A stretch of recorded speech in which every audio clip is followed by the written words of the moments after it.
लेकिन बड़ा आनंद आएगा ये प्रसंग सुनने पर। धनी राम भक्त सुदामा से कथा सुन रहे हैं। धनी राम आग्रह करते हैं कि सुदामा, अब तुम मुझे और व्याकुल न करो, वह कथा सुनाओ। अच्छा तो सुनिए। सुदामा भी कथा सुनाने की मुद्रा में आ गए। सुदामा कहते हैं कि बात उस समय की है जब सृष्टि बनी थी। उस समय परमात्मा ने धरती पर अनेक प्राणियों की रचना की। जब प्राणियों की रचना की तो उनको नचाने के लिए माया का भी सृजन किया। कथा कहती है कि एक दिन श्री हरि विश्राम की मुद्रा में बैठे थे तो माया उनके पास रुष्ट मनोदशा में आई। श्री हरि ने माया से रुष्ट होने का कारण पूछा तो माया ने कहा कि महाराज, आपने जिन प्राणियों की रचना की है वे न केवल दीर्घाकार हैं वरन बहुत ही कुरूप भी हैं, अच्छे नहीं दिखते। अतः उनके आहार, निद्रा, भय और काम क्रोध के मध्य डोलते डोलते मेरी दुर्दशा हो गई है। तब श्री हरि ने कहा, आओ मैं तुम्हें एक नई रचना दिखाता हूं। फिर वे माया को अपने सृजन कक्ष में ले गए। वहां एक मंच पर वस्त्र से कुछ ढका हुआ था। माया ने पूछा कि प्रभु, यह क्या है? श्री हरि ने उत्तर के रूप में वह वस्त्र हटा दिया। उस रचना के अनावृत होते ही माया ठगी सी रह गई। माया ने आज तक ऐसी सुंदर रचना नहीं देखी थी। उसने चकित होकर पूछा भगवान से कि यह क्या है प्रभु, इसका नाम क्या है? और आज तक जितने भी लोकों की रचना आपने की है उनमें इस प्रकार के सुदर्शन जीवधारी का मैंने दर्शन ही नहीं किया है।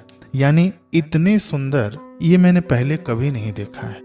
तब श्री हरि ने हंसकर कहा, माया, यह एक नवीन रचना है।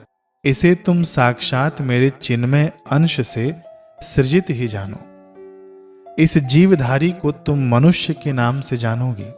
माया ने कहा, प्रभु, यह आपका कैसा न्याय है कि अपने खेलने के लिए तो इतनी सुंदर रचना और मेरे लिए ये कुरूप पशु पक्षी, आप इसे मुझे दे दीजिए, इससे तो मैं खेलूंगी। तब श्री हरि ने माया को बहुत समझाया कि यह मनुष्य तो उनको अति प्रिय है, अतः वे उसको कैसे दे सकते हैं। पर माया कब हार मानने वाली थी, वह भी हठ पकड़े रही। अंततः श्री हरि ने कहा, अच्छा एक कार्य करते हैं कि दोनों इसके साथ एक साथ खेलते हैं। हम दोनों अपने अपने अनुसार इसे अपनी ओर आकर्षित करेंगे। जो इसे ले जाए यह उसका। तो ऐसा करो कि 50 भाग तुम्हारे और 50 मेरे। यानी भगवान कह रहे हैं कि माया 50% तेरा हो गया और 50% मेरा। तब माया ने कहा कि प्रभु, तब तो यह मनुष्य निश्चित रूप से आपका ही होगा। यह तो खेल समानांतर शक्ति का नहीं हुआ। आपके 50 भाग के समक्ष मेरा तो वश नहीं चलेगा। माया के ऐसे कहने पर बहुत देर तक कौन कितने भाग से मनुष्य को अपना बनाने के लिए आकर्षित करेगा, इस विषय को लेकर तर्क वितर्क होता रहा। अंततः यह निश्चित हुआ कि माया के द्वारा खींचने का भाग 99 अंश और श्री हरि एक अंश से मनुष्य को अपनी ओर खींचेंगे। सहज भाषा में समझे तो माया को 99% मिल गया और भगवान को केवल 1% मिला अपनी ओर खींचने के लिए। तब माया शंकित स्वर में बोली कि प्रभु, इतना सब होने पर भी आपको एक प्रतिज्ञा और पूरी करनी होगी कि 99 अंश से जब खींचूंगी तो अपने पूरे वैभव और ऐश्वर्य के साथ मनुष्य को दिखाई दूंगी। अर्थात मैं मनुष्य को सामने से खींचूंगी, पर आप जिस एक अंश से उसे खींचेंगे वह अप्रत्यक्ष होगा। आप अगोचर अदृश्य होकर खींचेंगे, अर्थात आप छिप कर खींचेंगे और सामने से उसे नहीं खींचेंगे। कहते हैं कि तब से मनुष्य के साथ माया और परमात्मा दोनों खेल रहे हैं। माया साधनों के माध्यम से मनुष्य को दिखती हुई और उसके मन को बांधकर अपनी ओर खींचती जा रही है। वहीं दूसरी ओर श्री हरि अप्रत्यक्ष रूप से मनुष्य को अपनी ओर खींच रहे हैं।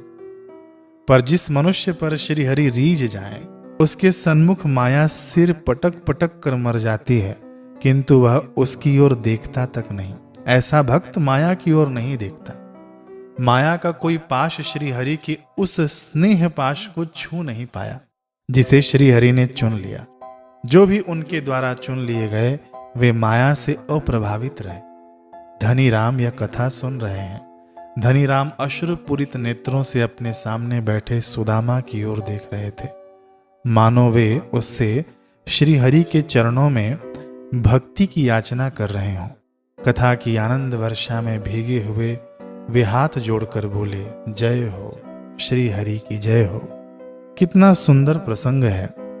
अब ये हमारे ऊपर है कि हम भगवान की ओर जाना चाहते हैं या माया की ओर जाना चाहते हैं। भगवान के पास केवल 1% है और माया के पास 99% है।